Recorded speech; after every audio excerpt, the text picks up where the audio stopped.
नमस्कार, good evening, शुभ संध्या। ओम श्री ब्रह्मानंदाय नमः। ओम श्री केशवानंदाय नमः। स्वागत है आप सभी लोगों का इवनिंग सेशन में।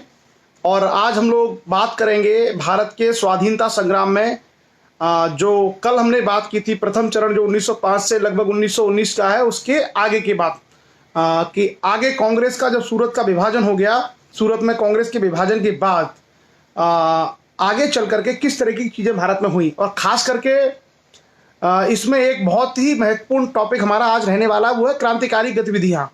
अक्सर आप लोगों ने क्रांतिकारियों के नाम सुने होंगे, सरदार भगत सिंह और चंद्रशेखर आज़ाद के रूप में, लेकिन हम उसकी बैकग्राउंड में जाएंगे पीछे और बताएंगे कि भारत में क्रांतिकारी गतिविधियाँ कब से आरंभ हुई थी। हालांकि क्रांतिकारी गतिविधियों के लिए एनसीईआरटी में और बहुत सारी किताबों में एक शब्द प्रयोग किया गया है, क्रांतिकारी आतंकवाद। और उसके लिखने के पीछे उनका तर्क है कि ये बेसिकली ब्रिटिश सत्ता को दहशत पहुंचाने का कार्य इन लोगों के द्वारा किया जाता था, इसलिए उसको क्रांतिकारी आतंकवाद शब्द का प्रयोग किया गया है। लेकिन हम लोग क्रांतिकारी आतंकवाद शब्द का प्रयोग नहीं करेंगे, हम उन्हें भारत के महान क्रांतिकारी के रूप में ही केवल उनकी चर्चा करेंगे। दो चीजें पैरेलल भारत में हो रही थी, एक कांग्रेस और कांग्रेस के माध्यम से भारत के आज़ादी के लिए या जो भी सुधार हैं उसके लिए वो कार्य कर रहे थे। उसके अलावा कांग्रेस के अंदर भी दो धड़े हो गए थे, एक नरमपंथी एक गर्मपंथी। और 1907 में हमने देखा था कि नरमपंथी और गर्मपंथियों में टकराहट हो गई सूरत में जब कांग्रेस का अधिवेशन हुआ, और गर्मपंथी बाहर चले गए और नरमपंथियों की भी कोई वैल्यू नहीं रही। क्योंकि अच्छा, जो लोग जुड़े हैं सबका स्वागत है, वेलकम। हम लोग चाहते हैं कि नाम लेने में 10 मिनट, अगर ना 10 मिनट लग जा 7-8 मिनट लग जाते हैं नाम लेने में, इसकी बजाय हम लोग चर्चा सीधे करें क्योंकि टाइम हमारे लिए ज़्यादा महत्वपूर्ण है। स्वागत है सभी लोगों का। वैसे तो आप सब लोगों के इंट्रोडक्शन होते ही रहते हैं, नाम लेने के बजाय हम लोग सीधे टॉपिक पे आएंगे तो ज़्यादा हमारे लिए एक तरीके से समय थोड़ा बच जाता है। वेलकम, सभी का स्वागत है। क्योंकि सबसे परिचय है, अब तो जितने लोग चर्चा में शामिल होते हैं 100-150 लोग, 200 लोग, लगभग सभी लोगों से परिचय है। आप भी एक दूसरे को जानते हैं, हम भी एक दूसरे को जानते हैं। सीधे हम इस पर आते हैं। तो कांग्रेस के विभाजन से क्या हुआ कि कांग्रेस नरम दल और गरम दल में बट गया। उसके बाद कांग्रेस कमजोर पड़ जाएगा। कोई भी संगठन अगर बढ़ जाएगा तो वो कमजोर हो जाएगा। कांग्रेस ने, नरम दल ने, गरम दल ने अपने कार्यक्रम अपने अपने हिसाब से जारी रखे, लेकिन वो कोई बहुत बड़ा प्रभाव नहीं छोड़ पाए। मेरी आवाज नहीं आ रही है विशाल सिंह राजपूत को, क्या किसी और को भी आवाज नहीं आ रही है तो प्लीज बता दीजिए। आज जो है इंटरनेट थोड़ा सा स्लो रहेगा क्योंकि आज वाईफाई के बजाय जो सिम कार्ड है उसके नेट से चल रहा है। अगर मेरी आवाज में दिक्कत आ रही हो तो प्लीज बता दीजिए। वैसे मुझे लग रहा है आवाज आ रही होगी, फिर भी अगर बहुत लोगों को दिक्कत हो रही है तो then let me think about it. एक बार प्लीज कंफर्म कर दीजिए वॉइस एम आई ऑडिबल और नॉट। उसके बाद आगे बढ़ते हैं। लगता है आवाज मिल रही है सबको, सभी को आवाज मिल रही है। यस, हाँ, ओके, लेट्स स्टार्ट। तो एक जो चीज हुई थी भारत में कांग्रेस, और एक और खुराफात अंग्रेजों ने कर दी थी। अंग्रेजों ने क्या किया, 1906 ईस्वी में मुसलमानों को, खासकर के जो ढाका के जमींदार मुसलमान थे, उनको भड़का करके एक नया संगठन बना दिया जिसका नाम था मुस्लिम लीग, जिसको बनाने वाले थे आगा खां और ढाका के नवाब सलीमुल्लाह खान। अलीगढ़ जो मुस्लिम विश्वविद्यालय, पहले ये यूनिवर्सिटी नहीं था, उससे पहले ये मोहम्मदन एंग्लो ओरिएंटल कॉलेज था। इसके प्रिंसिपल थे Theodore Beck. He was the mastermind actually. Theodore Beck was the mastermind Aga Khan और सलीमुल्लाह खां को आगे करने में और मुस्लिम लीग को बनाने में। अंग्रेजों ने क्या भारत में खेल खेला कि मुसलमानों को अलग कर दो और हिंदुओं को अलग कर दो ताकि ये लोग हमारे से ना लड़ पाएं। तो मुस्लिम लीग को बनाने के पीछे मेन वजह अंग्रेजों की ही रही थी, ब्रिटिश माइंड था। एक तरफ तो ये गतिविधियां हो रही थी, उसके अलावा दूसरा क्या हो रहा था भारतवर्ष में कि भारत में एक ऐसा तबका पैदा हो रहा था जो फ्रांसीसी क्रांति के आंदोलन, अमेरिकन रिवॉल्यूशन, उसको पढ़ता था।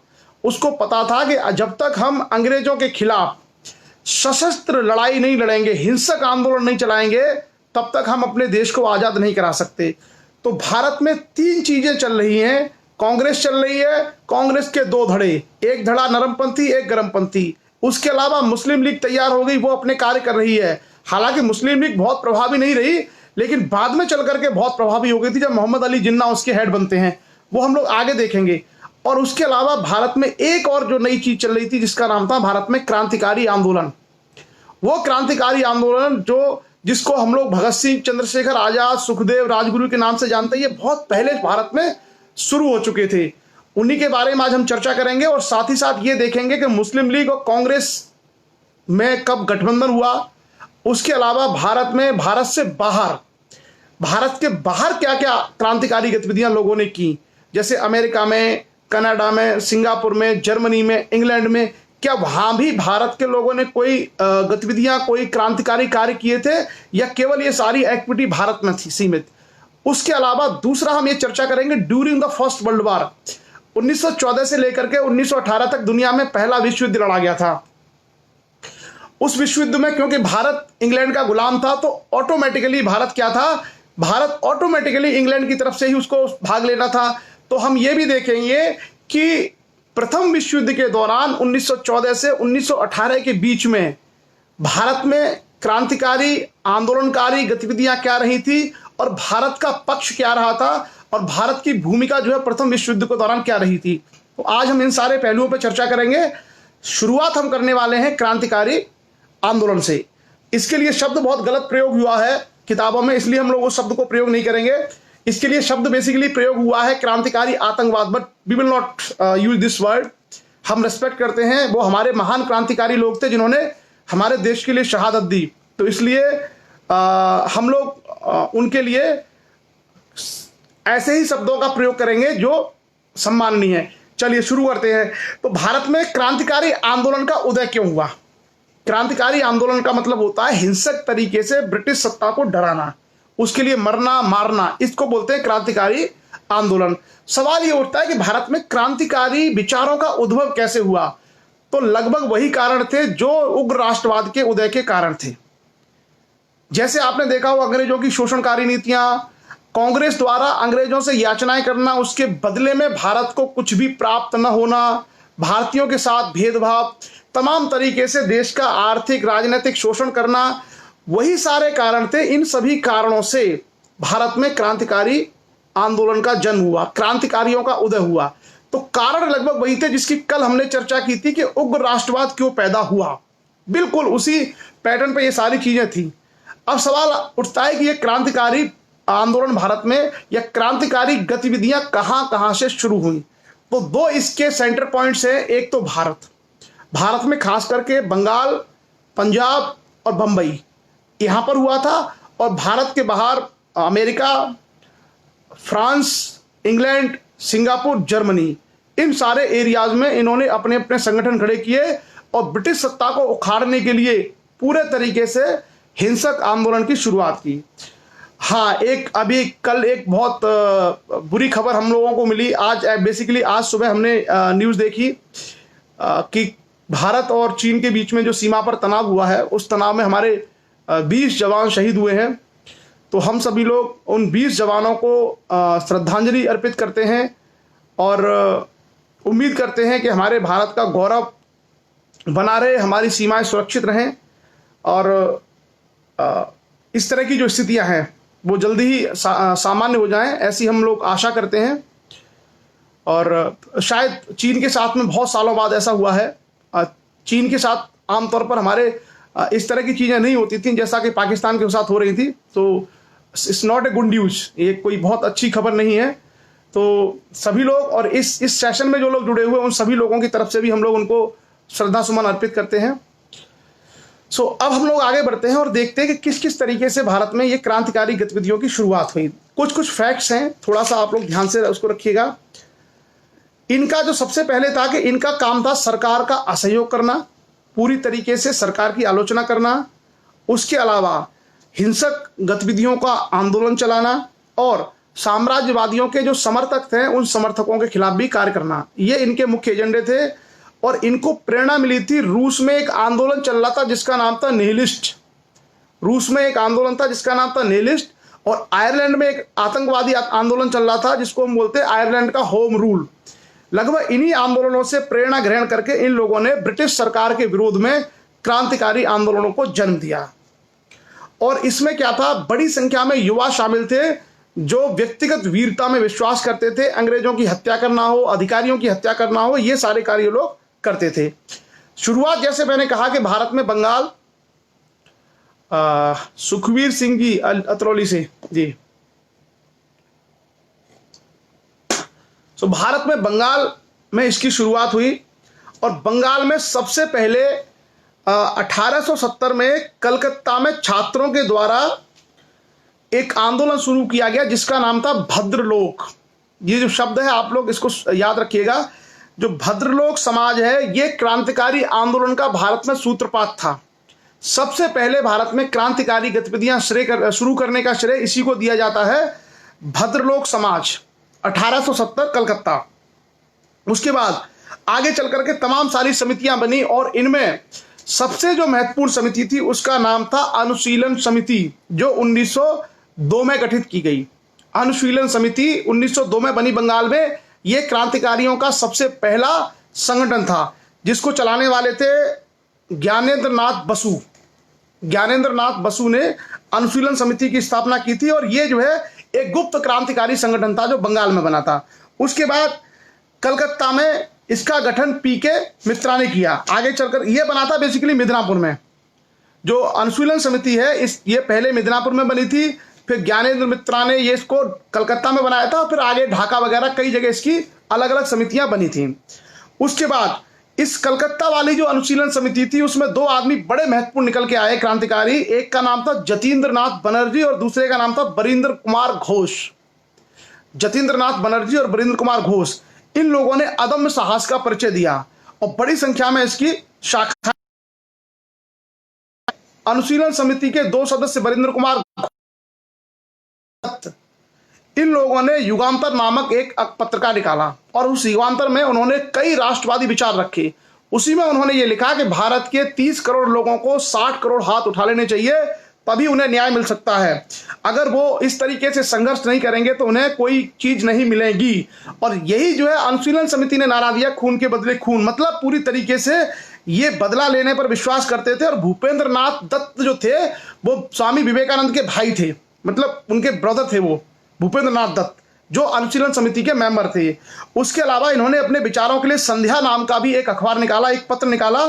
और इनका जो सबसे प्रमुख 22 साल में सम्मेलन था, उस सम्मेलन में इनके प्रतिनिधियों पर पुलिस के द्वारा अत्याचार करते हुए युगांतर ने यह बात लिखी थी जो मैंने आपसे कहा था कि समाधान हम लोगों के पास है।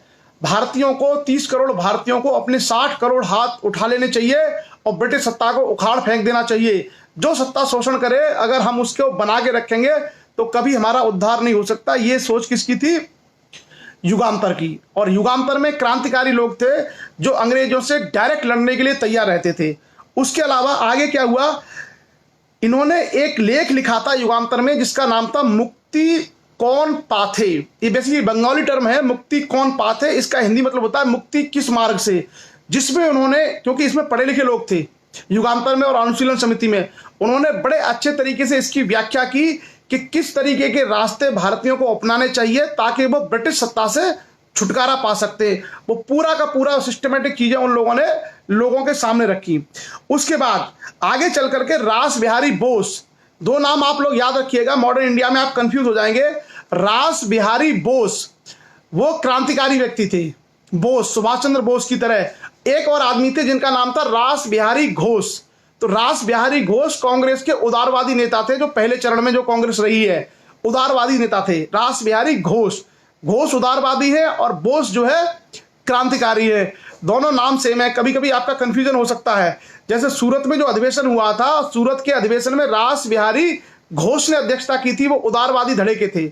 और जो रास बिहारी घोष, ये बोस हैं सुभाष चंद्र बोस की तरह, ये बेसिकली क्रांतिकारी हैं भारत में। क्या किया इन लोगों ने? सचिंद्र सान्याल और रास बिहारी बोस ने पंजाब, दिल्ली, कई जगह पर क्रांतिकारी आतंकवाद के लिए गुप्त समितियों का गठन किया। तो जो बंगाल के क्रांतिकारी थे, ये बंगाल के क्रांतिकारी ही इन सारे आंदोलन को पूरे देश में लेकर के गए। क्लियर? उसके अलावा उसके अलावा आगे हम देखते हैं, हेमचंद्र कानून के नाम के एक क्रांतिकारी थे। उन्होंने राजनीतिक एवं सैन्य प्रशिक्षण के लिए कार्य किया और 1907 में युगांतर समूह ने बंगाल के अलोकप्रिय गवर्नर फुलर की हत्या का प्रयास किया। तो इनकी क्या एक्टिविटी हुई कि इन्होंने बंगाल के गवर्नर था फुलर, उसकी हत्या का प्रयास किया लेकिन सफलता नहीं मिली। 1908 में एक और क्रांतिकारी गतिविधि को अंजाम दिया। बिहार के मुजफ्फर जिले के न्यायाधीश किंग्सफोर्ड की हत्या का प्रयास किया। आपको पता होगा कि जो न्यायाधीश थे, अंग्रेज न्यायाधीश, वे भारतीयों के साथ भेदभाव करते थे। हालांकि इसमें जो है उनकी गाड़ी पर बम फेंकने वाले दो लोग थे, खुदीराम बोस और प्रफुल्ल चंद्र चाकी। खुदीराम बोस और प्रफुल्ल चाकी ने मुजफ्फरपुर के जिले के न्यायाधीश किंग्सफोर्ड की गाड़ी पर बम फेंका। हालांकि उसमें किंग्सफोर्ड बच गए, लेकिन एक कोई कनेडी करके महिला थी, उसकी हत्या हो गई और उसके साथ में 2 और महिलाओं की हत्या हो गई, 2 और महिलाएं मारी गईं। इसमें खुदीराम बोस और प्रफुल्ल चंद्र चाकी को पकड़ा गया। प्रफुल्ल चाकी ने तो आत्महत्या कर ली थी इस केस में, और खुदीराम बोस को शायद 15 साल की या 16 साल की उम्र में फांसी दे दी गई थी। तो भारत में पहली जो है फांसी इसी को हुई थी, खुदीराम बोस को, और ये बहुत छोटा युवा था। मतलब मुझे लगता है 15-16 साल ही इनकी उम्र थी। बहुत कम उम्र में इन्होंने साहस किया था अंग्रेज जज को मारने का। हालांकि पकड़े जाने के बाद इनको फांसी दी गई खुदीराम बोस को।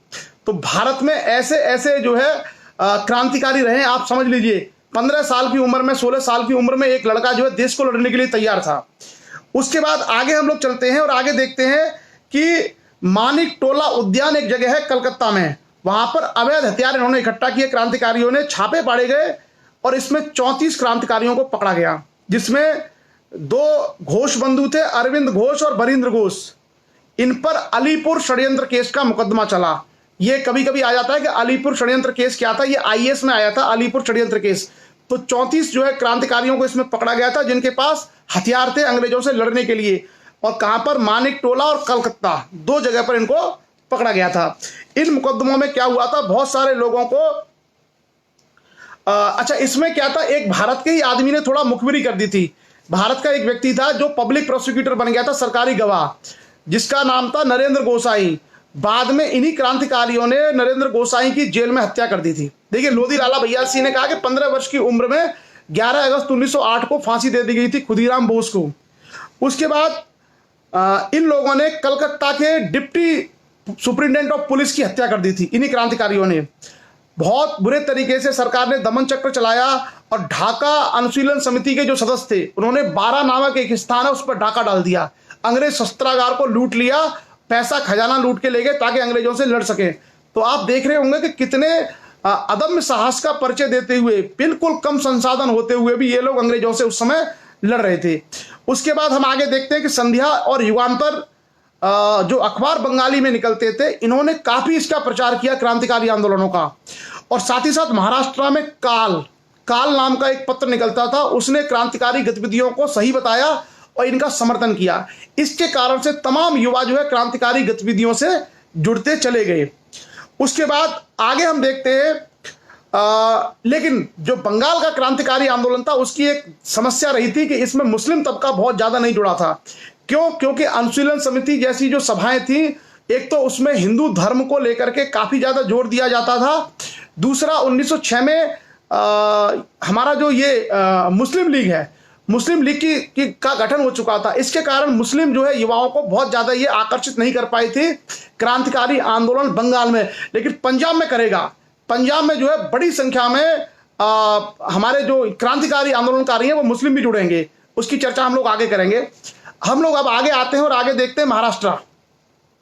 आगे हम लोग महाराष्ट्र की बात करते हैं। और महाराष्ट्र में 1918 में एक समिति की रिपोर्ट आई थी जिसको कहते हैं विद्रोह समिति। हाँ, उसकी एक रिपोर्ट आई थी। उसने कहा था कि भारत में क्रांतिकारी गतिविधियां महाराष्ट्र में शुरू हुई थी और इसको शुरू करने का श्रेय बेसिकली 1879 में बलवंत वासुदेव फड़के। आपको पता होगा, हम लोगों ने रामौसी विद्रोह पढ़ा था। जब हम लोग भारत में किसान आंदोलनों की बात कर रहे थे तो हमने 1879 रामौसी विद्रोह को पढ़ा था, जो मुंबई के पास में था। वहां वासुदेव बलवंत फड़के डकैती डालते थे। अंग्रेज जो है अंग्रेजों के ठिकानों पर डाका डालते थे और वहां से काफी लूट करते थे अंग्रेजी संसाधनों की। तो उसमें यह कहा गया कि बंबई के अंदर, मद्रास बंबई प्रेसिडेंसी में, महाराष्ट्र में ये गतिविधियां वासुदेव बलवंत फड़के नाम के व्यक्ति के द्वारा शुरू की गई थी। और बेसिकली एक कृषक आंदोलन शुरू हुआ था 1879 में, जिसको हम लोग रामोसी विद्रोह के नाम से जानते हैं।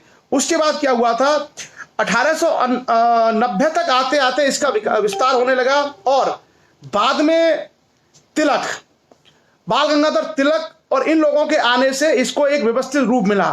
तिलक ने, जैसे मैंने कहा, अंग्रेजी में मराठी और मराठी में केसरी नाम के अखबार निकाले, गणपति उत्सव और शिवाजी उत्सव, इन दोनों का आयोजन करवाया।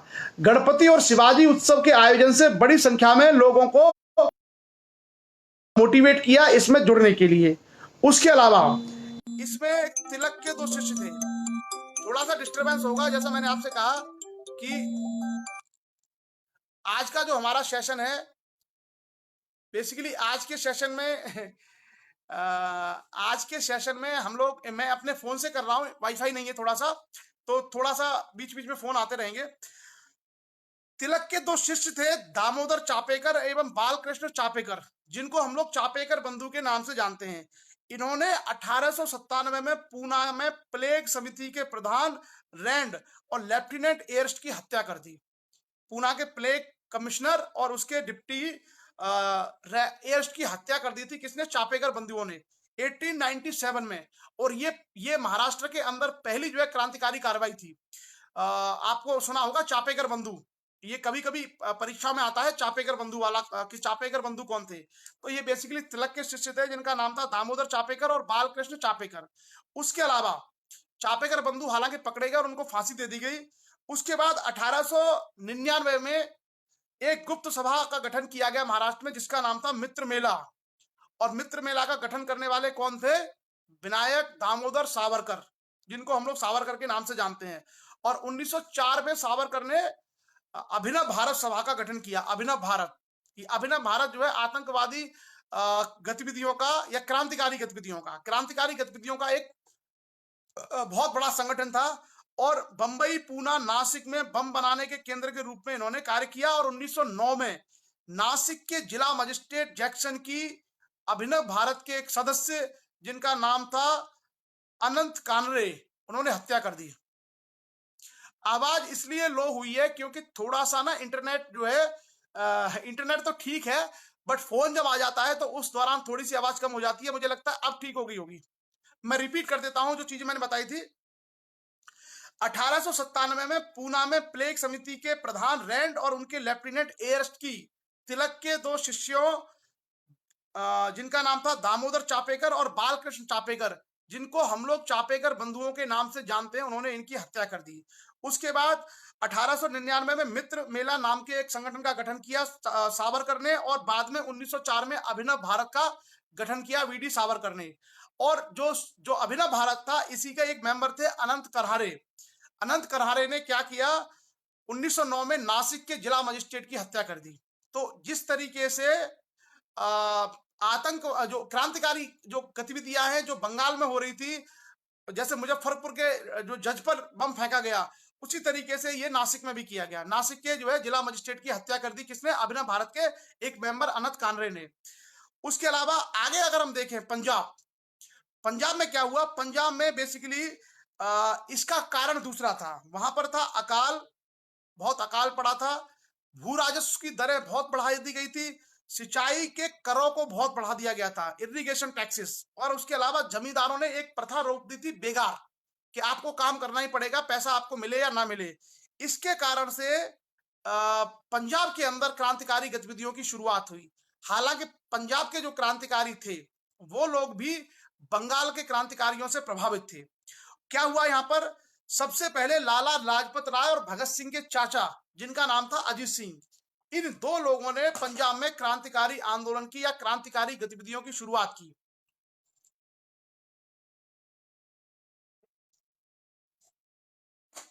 लाला लाजपत राय और भगत सिंह के चाचा अजीत सिंह ने, इन लोगों ने पंजाब में क्रांतिकारी गतिविधियों की शुरुआत की। और अब तो आवाज आ रही होगी, now voice is clear I think. और ये एक्चुअली क्या है, कई लोगों के इंटरनेट में दिक्कत आ रही है, इसके कारण से बहुत सारे लोग सेशन सुन नहीं पा रहे हैं। दूर दराज के क्षेत्रों में भी बहुत सारे लोगों को दिक्कत हो रही है। इसलिए जो हमारे सेशन में 150-200 जो लोग रहते हैं वो थोड़ा सा कम इसलिए है क्योंकि कई सारे लोगों का बाद में मैसेज आता है कि सर नेट की दिक्कत हो रही है। तो आप लोग चाहें तो इसको शेयर कर दीजिए दूसरे ग्रुप्स में, ताकि वो लोग अगर मान लीजिए मेरे पेज पर नहीं आ पाए तो बाहर से सुन लें, क्योंकि इंटरनेट की दिक्कत बहुत सारे रूरल एरियाज में आ रही है। इसके कारण से लोग नहीं जुड़ पा रहे हैं। अब हमारी मजबूरी, हमारा तो टाइम फिक्स है सेशन लेने का, बट हो सकता है वो लोग बाद में देख लें। लेकिन आप लोग अगर चाहें तो शेयर कर दीजिए, ताकि लोग वहां जाकर के दूसरे ग्रुप्स में या दूसरी आईडीज पर भी इसको देख लें। तो जैसा मैंने कहा कि पंजाब के अंदर क्या हुआ, पंजाब के अंदर लाला लाजपत राय ने और अजीत सिंह, जो भगत सिंह के चाचा थे, इन्होंने इसकी शुरुआत की। और इन्होंने क्या किया, लाला लाजपत राय ने समाचार पत्र निकाला पंजाबी, और पंजाबी के माध्यम से पंजाब के लोगों को प्रेरित किया, किसके लिए, क्रांतिकारी आंदोलन के लिए। उसके अलावा जो अजीत सिंह थे, उन्होंने लाहौर में अंजुमन ए मोहिसबान ए वतन नाम की एक क्रांतिकारी समिति का गठन किया। सिंह ने जो गठित की थी अंजुमन ए मोहिसबान ए वतन, ये समिति बनाई थी अजीत सिंह ने। और इस समिति का क्या कार्य था, ये क्रांतिकारी गतिविधियों को अंजाम देने के लिए, और इन्होंने भारत माता नाम का एक पत्र निकाला, भारत माता नाम का एक पत्र निकाला। और उसके बाद अजीत सिंह ने उसमें कई क्रांतिकारी लेख लिखे, जिस क्रांतिकारी के माध्यम से तमाम पंजाब के जो युवा हैं वो इन क्रांतिकारी आंदोलनों के समर्थक बनते चले गए। उसके बाद आगे चल करके इसमें लाला लाजपत राय और अजीत सिंह के अलावा आगा हैदर। तो जैसे मैंने कहा ना कि पंजाब में, पंजाब का मतलब भारत वाला पंजाब नहीं है, पंजाब का मतलब होता है उस समय का जो पाकिस्तान वाला पंजाब है, वो भी उसका हिस्सा है, और पूरा पाकिस्तान एक तरीके से इसके एरिया में आ जाता था। उस जमाने की बात कर रहे हैं हम लोग। आगा हैदर, हैदर रजा, भाई परमानंद, प्रसिद्ध उर्दू कवि लालचंद फलक ने भी पंजाबी क्रांतिकारी आंदोलन में पूरा सहयोग किया। उसके अलावा पंजाब में 1907 में एक कानून बनाया गया अंग्रेजों के द्वारा कि कोई भी राजनीतिक सभा नहीं की जा सकती। पंजाब में कोई भी राजनीतिक सभा नहीं की जा सकती। 1907 में एक कानून बनाया गया, और 1907 में ही भगत सिंह का जन्म भी हुआ था। क्लियर। उसके बाद लाला लाजपत राय को बंदी बनाकर के जेल में डाल दिया गया, और अजीत सिंह को निर्वासित कर दिया गया, भारत से बाहर भेज दिया गया। उनके चले जाने के बाद सूफी अम्बा प्रसाद, भाई परमानंद, लाला हरदयाल इत्यादि ने क्रांति को आगे जारी रखा, यानी क्रांतिकारी जो आंदोलन था इसको जारी रखा। अब हम लोग आते हैं दिल्ली। दिल्ली के अंदर क्या हुआ, दिल्ली में इसकी अभिव्यक्ति सबसे पहले तब हुई जब 23 दिसंबर 1912 को तत्कालीन वायसराय लॉर्ड हार्डिंग के काफिले पर बम फेंका गया। समझे आप। दिल्ली के अंदर क्या हो रहा था, राजधानी कलकत्ता से 1911 में घोषणा कर दी गई दिल्ली जाएगी, और 1912 में दिल्ली भारत की राजधानी स्थापित हो गई। उस समय लॉर्ड हार्डिंग जो वायसराय थे, उनका काफिला निकल रहा था, तो उनके काफिले पर क्रांतिकारियों ने 23 दिसंबर 1912 को बम फेंक दिया। यहां से दिल्ली के अंदर क्रांतिकारी गतिविधियों की शुरुआत हुई। और क्या हुआ, इसमें हार्डिंग के कई सारे सेवक मारे गए, और हार्डिंग बुरी तरीके से घायल हो गए। इस घटना में रास बिहारी बोस, ये वही रास बिहारी बोस है जिसकी चर्चा हमने बंगाल में की थी, रास बिहारी बोस और सचिन सान्याल की भूमिका मुख्य रूप से रही, और 13 व्यक्तियों को गिरफ्तार किया गया था, जिसमें से मास्टर अमीरचंद, ये नाम बड़े इंपॉर्टेंट हैं, मास्टर अमीरचंद, अवध बिहारी, दीनानाथ, सुल्तान चंद, हनुमंत सहाय, बसंत कुमार, बाल मुकुंद एवं बलराज, इन लोगों को इसमें आइडेंटिफाई किया गया, और इन पर एक केस चला जिसमें से कुछ लोगों को फांसी दी गई और कुछ लोगों को आजीवन कारावास दिया गया। इसको हम लोग कहते हैं दिल्ली षड्यंत्र। इसका नाम है दिल्ली षड्यंत्र। जो लॉर्ड हार्डिंग के ऊपर बम फेंका गया था, लॉर्ड हार्डिंग वायसराय था भारत का, मतलब राष्ट्रपति, सबसे बड़ा अधिकारी, उसके ऊपर क्रांतिकारियों ने बम फेंक दिया। तो आप समझ सकते हैं कि ये लोगों में शौर्य बहुत था, मतलब ये लोग किसी भी हद तक जाने को तैयार थे। क्लियर। आगे जो है, अब हम आते हैं, ये थी भारत में इनकी मुख्य गतिविधियां, मतलब इनकी जो मेन एक्टिविटीज थी भारत में, दिल्ली, पंजाब, महाराष्ट्र और बंगाल, क्रांतिकारी गतिविधियां। अब हम लोग आते हैं कि किस तरीके से ये भारत से बाहर जो है दूसरे स्थानों पर, विदेशों में इसकी गतिविधियां चली। तो भारत पहले इंग्लैंड का गुलाम था। सबसे पहले देखेंगे इंग्लैंड में किस किस व्यक्ति ने क्या किया। इंग्लैंड में बेसिकली श्यामजी कृष्ण वर्मा, विनायक दामोदर सावरकर, मदन लाल ढींगरा और लाला हरदयाल, ये 4-5 लोग थे जिन लोगों ने इंग्लैंड के अंदर भारत को आजाद कराने के लिए क्रांतिकारी कार्य शुरू किए। श्यामजी कृष्ण वर्मा ने 1905 में भारत स्वशासन समिति का गठन किया और जिसे इंडिया हाउस, एक इंडिया हाउस की स्थापना की लंदन में 1905 में। तो कभी कभी यह प्रश्न आ सकता है कि इंडिया में, लंदन में इंडिया हाउस की स्थापना किसने की थी? इनका नाम था श्यामजी कृष्ण वर्मा।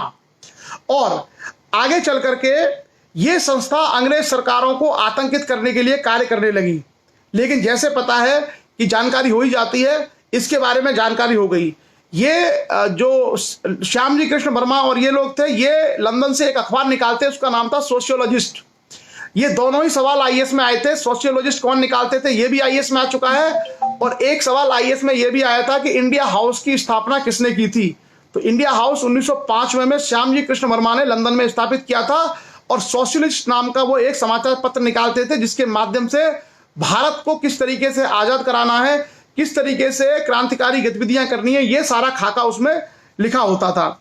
इसी दौरान लंदन में रहते हुए सावरकर ने 1857 का स्वतंत्रता संग्राम नाम की पुस्तक लिखी थी और उसमें उन्होंने दावा किया था कि भारत में जो 1857 का स्वतंत्रता संग्राम था, यह पहला स्वाधीनता संग्राम था। उसके बाद 1909 में मदन लाल ढींगरा ने कर्नल विलियम कर्जन वाइली की हत्या कर दी। कहां पे? लंदन में। 1909 में मदन लाल ढींगरा ने कर्नल विलियम कर्जन वाइली की हत्या कर दी। उनको गिरफ्तार करके फांसी दे दी गई। और आगे चल करके सावरकर वहां से इंडिया आ गए थे और 1910 में सावरकर को नासिक षड्यंत्र के केस में पकड़ के आजीवन कारावास, काला पानी की सजा दे दी गई। तो सावरकर पहले इंग्लैंड में थे, लंदन में, वहां से फिर वो इंडिया आ गए थे और उन्होंने नासिक में रह करके ये सारी गतिविधियां की थी। अब हम आगे आते हैं फ्रांस। फ्रांस में क्या हुआ? फ्रांस में यहां पर एस.आर. राणा और श्रीमती भिकाजी रुस्तम कामा बेसिकली पारसी महिला थी। अच्छा, ये मैं रिपीट करूं? कौन सा रिपीट करना है? अगर कोई चीज छूटी है किसी की तो बता दीजिए एक बार। फ्रांस में क्या हुआ? यहां पर एस.आर. राणा और श्रीमती भिकाजी रुस्तम कामा। अगर आप दिल्ली में जाएंगे तो आप भिकाजी कामा प्लेस देख सकते हैं। दिल्ली के अंदर आप जो है भिकाजी कामा प्लेस देख सकते हैं। आज भी जो है एक एरिया है दिल्ली के अंदर। तो एस.आर. राणा और श्रीमती भिकाजी कामा ने पेरिस में जो है क्रांतिकारी गतिविधियों को शुरू किया। और इन लोगों ने क्या किया था? जो श्यामजी कृष्ण वर्मा थे वो, उनको इंग्लैंड सरकार ने पहचान लिया तो वो वहां से चले गए पेरिस। 1906 में वो पेरिस चले गए और पेरिस में वो अपनी गतिविधियों को अंजाम देने लगे। यहां पर इन लोगों ने वंदे मातरम नाम का एक समाचार पत्र निकाला। तो कभी कभी यह पूछा जा सकता है कि भारत से बाहर किस जगह से वंदे मातरम नाम का समाचार पत्र निकाला? तो ये लोग थे जिन्होंने वंदे मातरम नाम का समाचार पत्र पेरिस से निकाला था, जिसमें मैडम भिकाजी कामा, एस.आर. राणा और श्यामजी कृष्ण वर्मा थे। उसके बाद ये यहां से गतिविधियां करने लगे और बाद में विश्व युद्ध शुरू हो गया 1914 में। वर्ल्ड वॉर में क्या हुआ? फ्रांस और इंग्लैंड एक ही तरफ से लड़ने लगे। प्रथम विश्व युद्ध जो हुआ उसमें फ्रांस और इंग्लैंड एक ही तरफ हो गए। तो इनकी गतिविधियां फ्रांस में बंद हो गई, पेरिस में, और इनमें से खास करके श्यामजी कृष्ण वर्मा फिर आगे जर्मनी चले गए। तो फिर जर्मनी से जो है क्रांतिकारी गतिविधियां चलने लगी। हम आगे आते हैं अब जर्मनी। तो प्रथम विश्व युद्ध हुआ था। बेसिकली प्रथम विश्व युद्ध में आप ये जान लीजिए कौन किसकी तरफ था। प्रथम विश्व युद्ध में फ्रांस, इंग्लैंड ये एक तरफ थे और जो जर्मनी, जापान इत्यादि, जर्मनी और इटली ये लोग एक तरफ थे। मैं अभी आपको पूरा ग्रुप बता देता हूं कि वर्ल्ड वॉर में कौन कौन से लोग एक एक तरफ थे।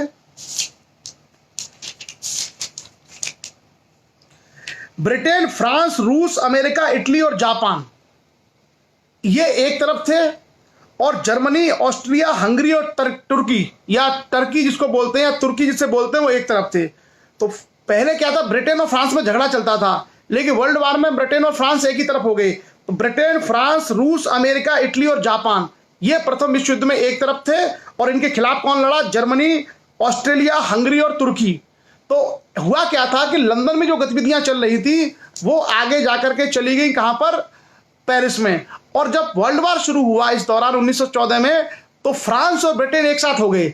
इसके कारण से क्रांतिकारियों की जो गतिविधियां पेरिस में हो रही थी वो उनको शिफ्ट होना पड़ा और उनमें से कई सारे लोग कहां पे चले गए, जर्मनी चले गए।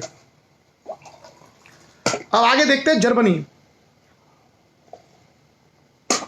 लाला हरदयाल और उनके साथी अमेरिका से जर्मनी आ गए।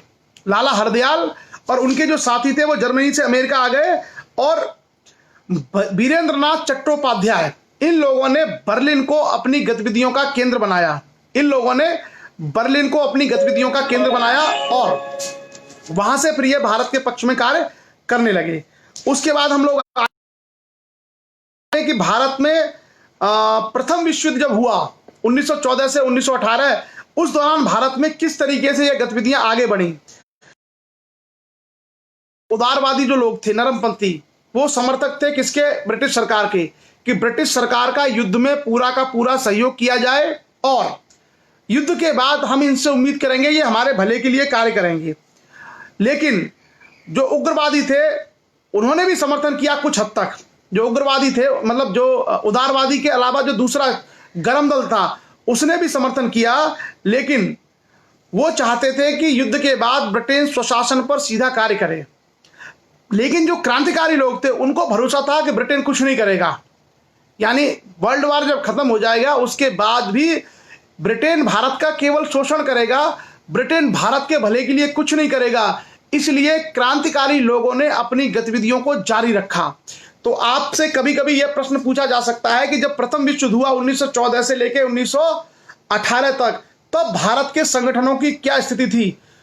उस समय जितने सारे संगठन थे वो सारे संगठन लगभग इंग्लैंड के समर्थन में ही खड़े रहे कि भाई आप लोग लड़ाई ठीक से लड़िए और जब वर्ल्ड वार खत्म हो जाए तो हमारे लिए कार्य करिए, हमको स्वशासन दीजिए, हमको सुविधाएं दीजिए। लेकिन क्रांतिकारी जानते थे कि इंग्लैंड कुछ नहीं करेगा वर्ल्ड वार के बाद, इसलिए क्रांतिकारियों ने अपने कार्यों को जारी रखा ड्यूरिंग द वर्ल्ड वार। यह एक तरीके से भारत के स्वाधीनता संग्राम की मसाल को जलाए रखने जैसा कार्य था, क्योंकि सब ठप हो चुके थे, सब बैठ गए थे।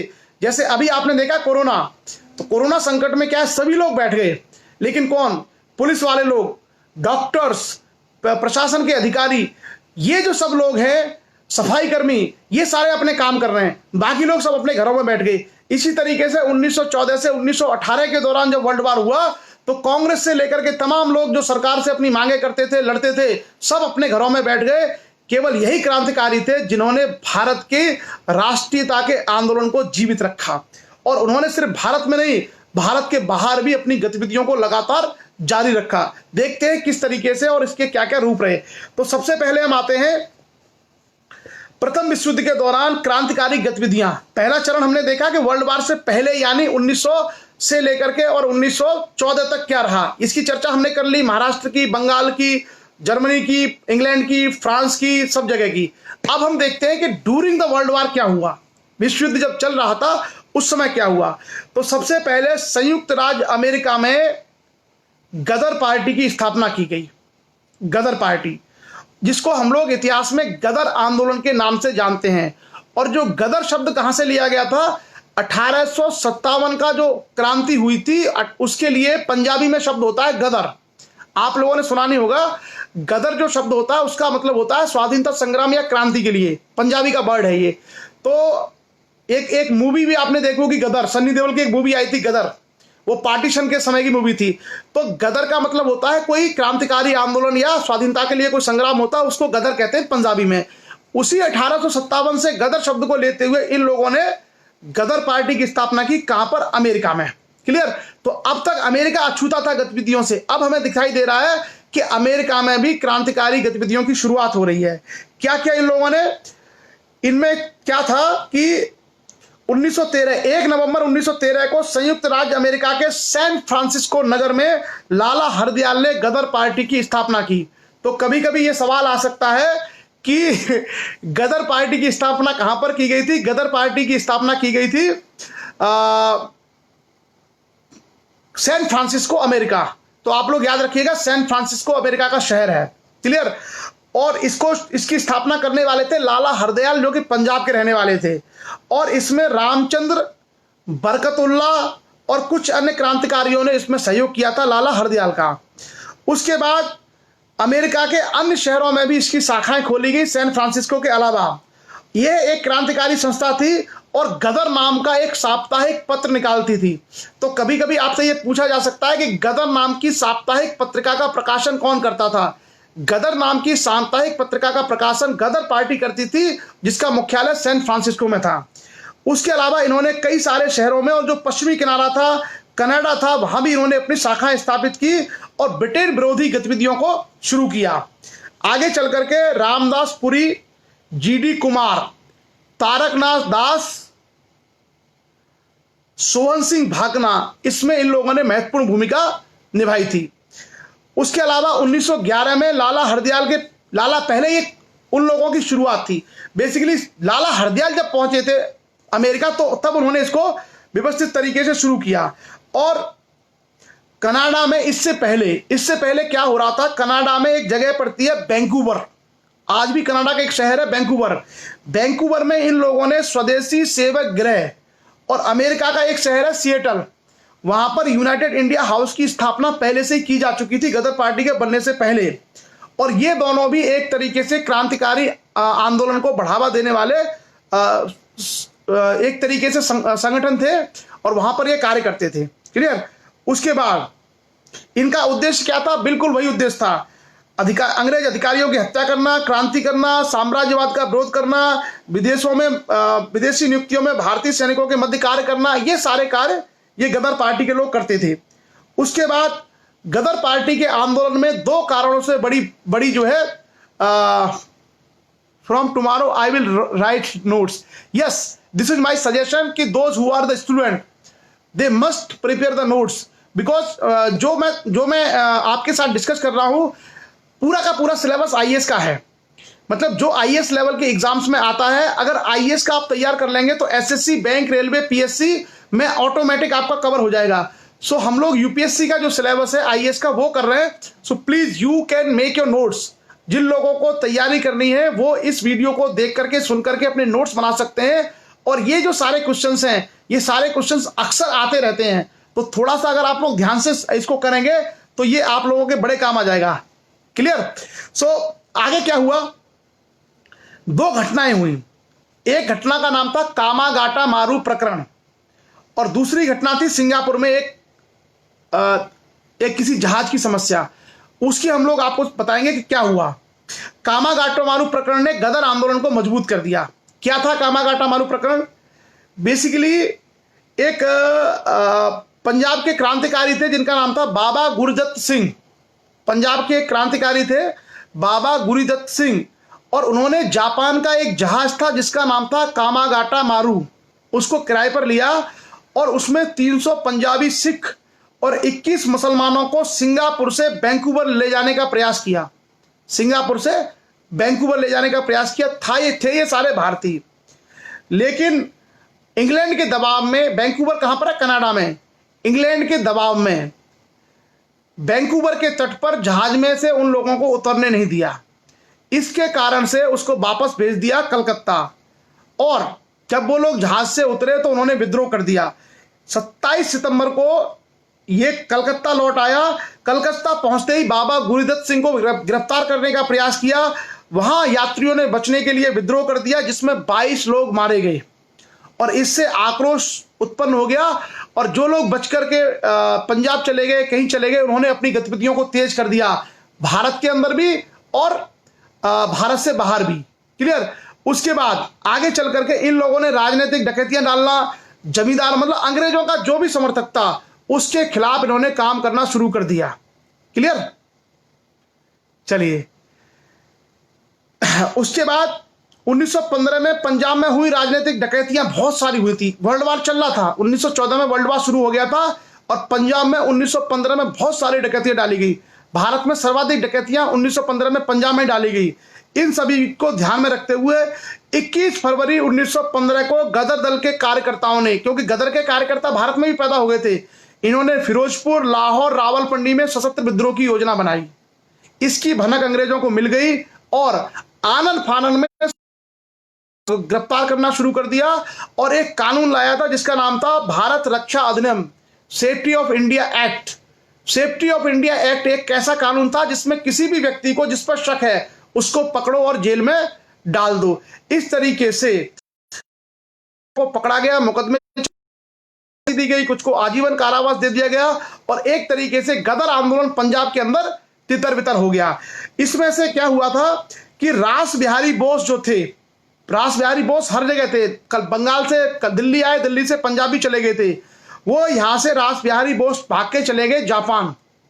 रास बिहारी बोस जापान चले गए और वहां पर एक व्यक्ति थे अंबानी मुखर्जी, उनके साथ मिलकर के इन्होंने क्रांतिकारी आंदोलन को शुरू किया और भारत में हथियार भेजने के लिए प्रयास किया। यही रास बिहारी बोस हैं जो आजाद हिंद फौज को बनाएंगे। बेसिकली आजाद हिंद फौज के जो कमांडर थे वो तो थे हमारे सुभाष चंद्र बोस, लेकिन आजाद हिंद फौज को बनाने का कार्य बेसिकली ये रास बिहारी बोस ही करेंगे। मतलब ही वॉज द एक्चुअली फाउंडर। जो रास बिहारी बोस हैं वही वास्तविक किसके निर्माता थे, किसके, आजाद हिंद फौज के। आगे देखेंगे इसको। रास बिहारी बोस लंबे समय तक फिर जापान में कार्य करते रहे। रास बिहारी बोस जापान, सिंगापुर और इनके साथ में एक थे सोहन सिंह, कैप्टन सोहन सिंह। उसकी चर्चा हम लोग आगे करेंगे जब हम लोग आईएनए की बात करेंगे। उसके बाद क्या हुआ, जो 1915 का भारत सुरक्षा कानून था, वो ऐसा कानून था जिसको पकड़ो उसको डाल दो जेल में। इस कानून ने गदर आंदोलन को भारत के अंदर कुचल दिया। उसके बाद गदर आंदोलन का मूल्यांकन अगर हम करें तो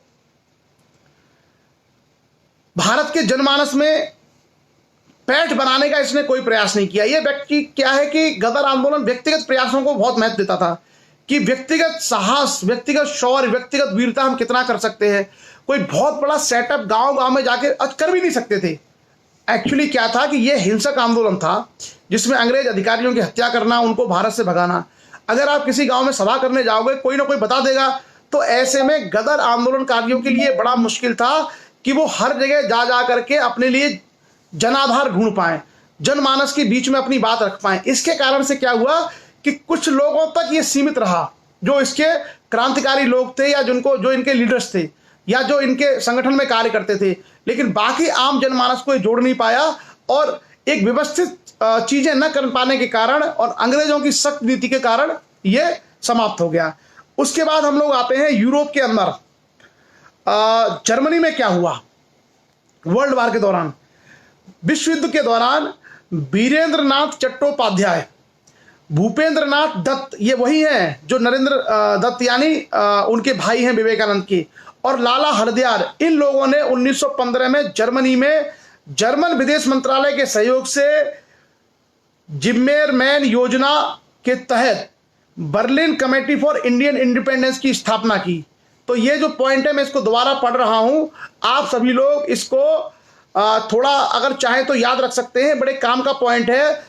वीरेंद्र नाथ चट्टोपाध्याय, भूपेंद्र नाथ दत्त और लाला हरदयाल, इन लोगों ने 1915 में जर्मन विदेश मंत्रालय के सहयोग से क्या काम किया था, एक योजना थी जिसका नाम था जिम्मरमैन प्लान। इसके तहत Berlin committee for Indian independence की स्थापना की और जर्मनी को भारत की आजादी की गतिविधियों का केंद्र बनाया। और इस तरीके से क्योंकि जर्मनी जो है चला गया था किसके, इंग्लैंड के खिलाफ, तो भारत के लिए सबसे सुरक्षित देश क्या था, जर्मनी। इस कारण से वो जर्मनी से अपनी गतिविधियां करते रहे।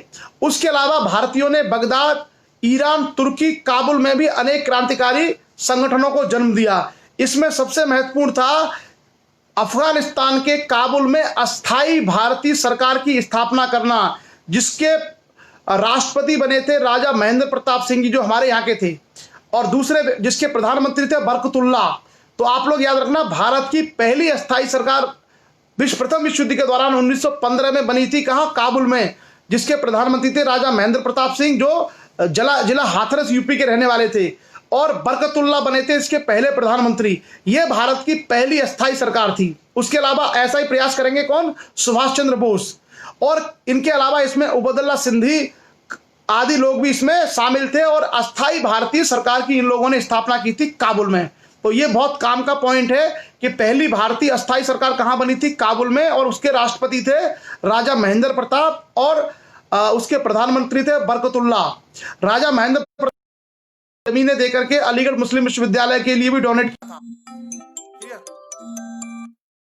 उसके बाद हम लोग आगे बढ़ते हैं और आगे हम लोग आते हैं सिंगापुर का एक विद्रोह। एक छोटी सी घटना सिंगापुर में हुई थी, और सिंगापुर में क्या हुआ था कि सिंगापुर में 15 फरवरी 1915 को पंजाबी मुसलमानों की 5वीं लाइट इन्फेंट्री तथा 36वीं सिख बटालियन ने सैनिक जमादार चिश्ती खां, जमादार अब्दुल्ला गनी एवं सूबेदार दाऊद खां के नेतृत्व में विद्रोह कर दिया। सैनिक सिख हैं लेकिन विद्रोह करने वाला नेता मुस्लिम है, इसलिए भारत के स्वाधीनता संग्राम को केवल भारत विभाजन वाला चैप्टर और मुस्लिम लीग को आप छोड़ करके पूरे आजादी के आंदोलन को कभी आप लोग हिंदू मुस्लिम की नजर से मत पढ़िएगा, नहीं तो आप जो है कभी समझ नहीं पाएंगे भारत की आजादी के आंदोलन को। केवल मुस्लिम लीग का जो एक एंगल है उसको अगर छोड़ दें, जिसने पाकिस्तान की डिमांड की थी और कुछ सांप्रदायिक घटनाओं को, बाकी पूरे के पूरे भारत में अगर आप देखेंगे तो हिंदू मुसलमान सिख सभी लोग अंग्रेजों से लड़ रहे हैं। तो सिंगापुर में जो फरवरी 1915 में जो विद्रोह हुआ उसके ज्यादातर सैनिक मुस्लिम हैं, सिख हैं, लेकिन उसके नेता कौन है? जमादार चिश्ती खां, जमादार अब्दुल्ला गनी और सूबेदार दाऊद खां, उनके नेतृत्व में विद्रोह कर दिया। इस विद्रोह को बड़ी बेरहमी से कुचल दिया गया। सिंगापुर में 37 नेताओं को फांसी हुई और 41 लोगों को आजीवन कारावास दे दिया गया। यह घटना भी प्रथम विश्व युद्ध के दौरान की है, जहां पर भारतीयों ने अंग्रेजों को मारने का प्रयास किया सिंगापुर में। उसके बाद आते हैं कि प्रथम विश्व युद्ध के दौरान ये सारी क्रांतिकारी गतिविधियां हम लोगों ने देखी। और अब अगला जो चीजें हैं वो है भारत में इस दौरान प्रथम विश्व युद्ध के दौरान एक और गतिविधि चली जिसका नाम था होम रूल लीग आंदोलन, जिसमें 2 लोगों की खास भूमिका थी। एनी बेसेंट, जिनका संबंध थियोसोफिकल सोसाइटी से था, और दूसरे बाल गंगाधर तिलक। इन लोगों ने आयरलैंड के होम रूल आंदोलन की तर्ज पर भारत में एक आंदोलन चलाया जिसका नाम था होम रूल आंदोलन। बेसिकली होम रूल आंदोलन का मतलब स्वशासन, यानी शासन किसका हो? हमारा खुद का हो। ये भी जो गतिविधियां हैं, अब ये क्रांतिकारी में नहीं आएगा, लेकिन ये गतिविधि भी हमारी प्रथम विश्व युद्ध के दौरान हो रही है। और एक तरीके से 1905 से लेके 1918-19 तक का चरण है आजादी का। क्रांतिकारी गतिविधियां हमने सारी देख ली, ड्यूरिंग द वर्ल्ड वार भी देख ली और वर्ल्ड वार से पहले की भी देख ली। एक बार अगर आप दोबारा से वीडियो सुन लेंगे तो आपको सारा क्लियर हो जाएगा। होम रूल आंदोलन, अब हम इस पर आते हैं। प्रथम विश्व युद्ध में जो परिस्थितियां उत्पन्न हुई थी उससे क्या हुआ था? एनी बेसेंट और बाल गंगाधर तिलक, इन लोगों ने भारत में होम रूल आंदोलन की शुरुआत की। और क्या था इसके पीछे, क्या वजह थी, क्या कारण थे जिसके कारण से होम रूल आंदोलन शुरू किया गया? इसके पहले कारण जान लें, फिर हम इसकी व्याख्या करते हैं। पहला कारण था राष्ट्रवादियों के एक वर्ग का मानना था कि सरकार का ध्यान आकर्षित करते हुए उस पर दबाव डालना आवश्यक है, इसके लिए आंदोलन करना चाहिए। उसके अलावा मार्ले मिंटो नाम का जो 1909 का सुधार आया था उसमें से कोई भी कामयाबी नहीं मिली, उसमें कुछ भी अच्छा नहीं रहा। प्रथम विश्व युद्ध में ब्रिटेन के द्वारा भारतीय संसाधनों की खुलेआम लूट, भारत के सारे संसाधनों को वर्ल्ड वार में झोंक देना, इसके कारण से भी इन लोगों को सोचने के लिए बाध्य होना पड़ा कि एक आंदोलन करना चाहिए। उसके अलावा प्रथम विश्व युद्ध की प्रमुख जो महाशक्तियां हैं वो अपने अपने हितों के बारे में सोच रही थी, उनको उनके उपनिवेशों की चिंता ही नहीं थी। जैसे भारत उपनिवेश था उसकी चिंता नहीं थी, बल्कि सारी जो विश्व महाशक्तियां थी वो केवल अपने अपने हितों के बारे में सोच रही थी। इस कारण से भी इन लोगों को होम रूल आंदोलन चलाने के लिए विवश होना पड़ा। उसके अलावा 1914 में बाल गंगाधर तिलक को जेल से रिहा कर दिया गया। मैंने कहा ना 1908 में उनको गिरफ्तार कर लिया गया था, उसके बाद 1914 में उनको रिहा कर दिया गया। और कांग्रेस जो है 1907 के बाद क्या हो रखी थी? बिल्कुल डेड हो रखी थी, कांग्रेस कुछ कर ही नहीं रही थी। इसके कारण भी लोगों को यह लगा कि कुछ ना कुछ करा जाए, तो क्रांतिकारी जिस तरीके से कर रहे थे उसी तरीके से एक नई व्यवस्था उभर के आई विश्व युद्ध के दौरान, जिसको हम लोग होम रूल नाम से जानते हैं। अब देखते हैं शुरुआत हुई। तो इसमें सबसे पहले एनी बेसेंट का प्रभाव पूरे भारत में था। उन्होंने 1915 में उपनिवेशों में स्वशासन के लिए मांग की, जो स्वशासन कैसे लाया जाए, होम रूल कैसे लाया जाए, जैसे आयरलैंड में हो रहा था, ऑस्ट्रेलिया में था, कनाडा में था, उसी तरीके से भारत में कैसे लाया जाए, इसकी उन्होंने पहल शुरू की। किसने? एनी बेसेंट ने। और एनी बेसेंट ने बहुत सारी जनसभाएं आयोजित की और 2 उन्होंने पत्रों का प्रकाशन किया। एक का नाम था न्यू इंडिया और एक का नाम था कॉमनवेल्थ। तो कभी कभी आपके सामने यह सवाल आ सकता है कि न्यू इंडिया और कॉमनवेल्थ नाम के जो 2 समाचार पत्र थे, इनका प्रकाशन किसने किया था, कौन इनको निकालता था? इसको निकालती थी एनी बेसेंट। ये दोनों क्वेश्चन भी आईएएस में आ चुके हैं, ये दोनों क्वेश्चन भी आईएएस में आ चुके हैं, न्यू इंडिया और कॉमनवेल्थ, इनको निकालती थी एनी बेसेंट। उसके बाद आगे क्या हुआ, 1915 के कांग्रेस के वार्षिक अधिवेशन में तिलक एवं एनी बेसेंट के प्रयासों को सफलता मिली और उन्होंने कहा कांग्रेस से कि थोड़ा अगर आप लोग प्रयास करें तो ये सारी चीजें दूर हो सकती हैं। और कांग्रेस के दोनों जो दल थे, नरमपंथी और गर्मपंथी, इन दोनों दलों को मिलाने का प्रयास भी इन लोगों ने किया, क्योंकि उन्होंने कहा कि विश्व युद्ध में अगर इसी तरीके से भारत का शोषण होता रहा तो भारत पूरे तरीके से बर्बाद हो जाएगा। और इंग्लैंड अपने हितों के लिए युद्ध लड़ रहा है, इंग्लैंड भारत के हितों के लिए युद्ध नहीं लड़ रहा है, इसलिए कांग्रेस के सभी गरम नरम लोगों को मिल जाना चाहिए। क्लियर? क्या हुआ, तिलक का होम रूल। सबसे पहले तिलक ने होम रूल की स्थापना की अप्रैल 1916 को। तिलक ने, बाल गंगाधर तिलक ने 1916 को होम रूल की स्थापना की और इसकी शाखाएं महाराष्ट्र, कर्नाटका, मध्य प्रांत और बरार में खोली गई। और इसकी जो मांगे थी वो थी भाषा के आधार पर प्रांतों का गठन हो, शिक्षा का प्रसार प्रसार हो, ये इन्होंने अपने मुख्य लक्ष्य घोषित किए। किसने? होम रूल ने। तिलक का जो होम रूल था। उसके बाद एनी बेसेंट का जो होम रूल था, एनी बेसेंट ने क्या किया, सितंबर 1916 में, तो पहला कभी कभी ये सवाल आ सकता है कि होम रूल पहला किसने शुरू किया, वो तिलक ने शुरू किया अप्रैल 1916 में। एनी बेसेंट ने जो अपना होम रूल शुरू किया, ये कब शुरू किया, ये शुरू किया इन्होंने अपना सितंबर 1916 में। और उसके बाद मद्रास में इसकी शुरुआत की। मद्रास के अलावा पूरे भारत में इसकी शाखाएं खोली गई और एनी बेसेंट का प्रसार पूरे देश में था, इसलिए लगभग 200 शाखाएं इसकी खोली गई। और जॉर्ज अरुंडेल नाम के एक व्यक्ति थे, उनको इसके संगठन का सचिव बनाया गया। तो कभी कभी आपसे यह पूछा जा सकता है कि एनी बेसेंट का जो होम रूल था उसके संगठन सचिव कौन थे। यह प्रश्न भी आईएएस में आया है और इनका नाम था जॉर्ज अरुंडेल। आप याद रखिएगा, पीएससी वगैरह के एग्जाम में तो अभी भी आ सकता है ये। उसके अलावा जो तिलक का होम रूल था बहुत संगठित था, वो कम एरिया में था लेकिन संगठित था, क्योंकि तिलक के साथ समर्पित लोग थे। एनी बेसेंट वाला उतना डेडिकेटेड नहीं था। उसके अलावा एनी बेसेंट, जॉर्ज अरुंडेल के अलावा उनके में बीएम वाडिया और सीपी रामास्वामी अय्यर, ये भी काफी महत्वपूर्ण लोग थे। आगे चल करके होम रूल आंदोलन लोकप्रिय होने लगा, बहुत सारे लोग इसमें जुड़ने लगे। और बड़े बड़े अगर नेताओं की हम बात करें तो आप देखेंगे बड़े नेताओं में मोतीलाल नेहरू, जवाहरलाल नेहरू, भूलाभाई देसाई, हाँ बस 1 घंटे का ही रखेंगे, ये लास्ट है होम रूल। भूलाभाई देसाई, चित्तरंजन दास, मदन मोहन मालवीय, मोहम्मद अली जिन्ना, तेज बहादुर सप्रू और लाला लाजपत राय जैसे राष्ट्रवादी लोग भी होम रूल आंदोलन में शामिल हो गए। तो आप समझ सकते हैं कितना इंपैक्टफुल रहा होगा, कितना महत्वपूर्ण रहा होगा होम रूल आंदोलन, जैसे जिसमें बड़े बड़े राष्ट्रवादी नेता भी इसमें शामिल हुए। उसके बाद क्या हुआ, बड़ी संख्या में इन लोगों ने अच्छा, इसके अलावा गोपाल कृष्ण गोखले का एक संगठन था जिसका नाम था सर्वेंट ऑफ इंडिया सोसाइटी, उसके भी अनेक सदस्य होम रूल में शामिल हो गए। और एंग्लो इंडियंस बहुत सारे जो लोग थे वो इसमें शामिल हुए। लेकिन होम रूल लीग आंदोलन का जो कार्यक्रम था क्या था, स्वशासन, स्वशासन की मांग करना, यानी ब्रिटेन से पूरी आजादी नहीं चाहिए। पूरी आजादी को कहते हैं स्वतंत्रता, ये स्वतंत्रता की बात नहीं कर रहे हैं, ये बात कर रहे हैं स्वशासन की, कि सरकार भले ही प्रमुख रूप से इंग्लैंड की रहे लेकिन हम लोग अपने प्रशासन का संचालन खुद से करें। क्लियर?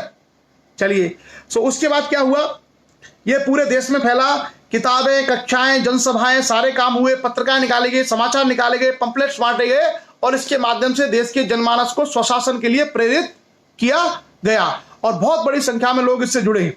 उसके अलावा 1917 की जो रूस की क्रांति हुई थी उसकी वजह से भी लीग को अपने कार्यों को करने में सहायता मिली। अब सवाल आता है कि होम रूल जो आंदोलन था इसको लेकर के सरकार का क्या रुख रहा। सरकार ने कड़ी कार्रवाई की, वो तो करेगी, अंग्रेज तो हर किसी पर कड़ी कार्रवाई करेंगे। सरकार ने कड़ी कार्रवाई की, दमन का सहारा लिया, तमाम लोगों को पकड़ा, बाल गंगाधर तिलक को वहां जाने से रोक दिया, पंजाब जाने से। उसके अलावा एनी बेसेंट के जो सहयोगी थे 1917 में बीपी वाडिया और जॉर्ज अरुंडेल को गिरफ्तार कर लिया गया।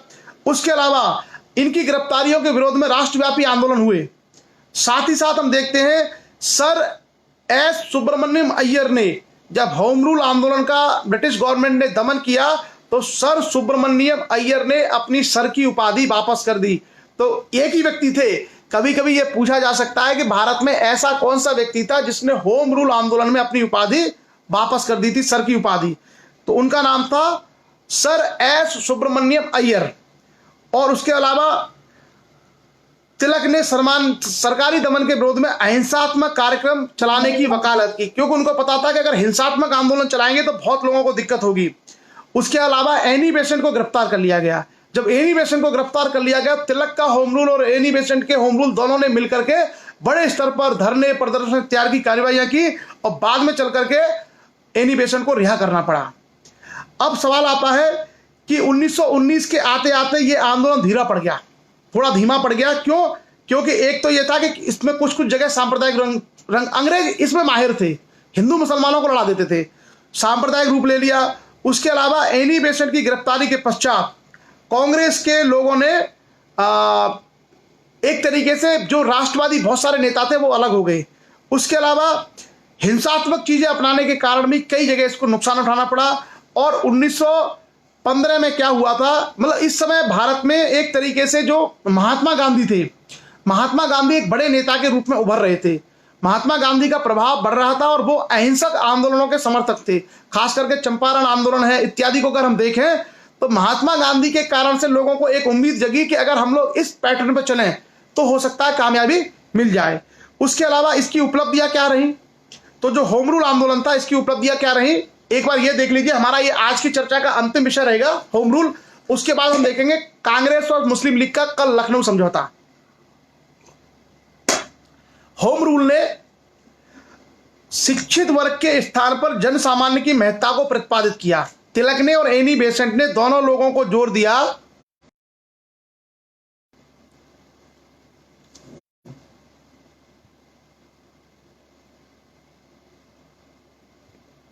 क्या हुआ,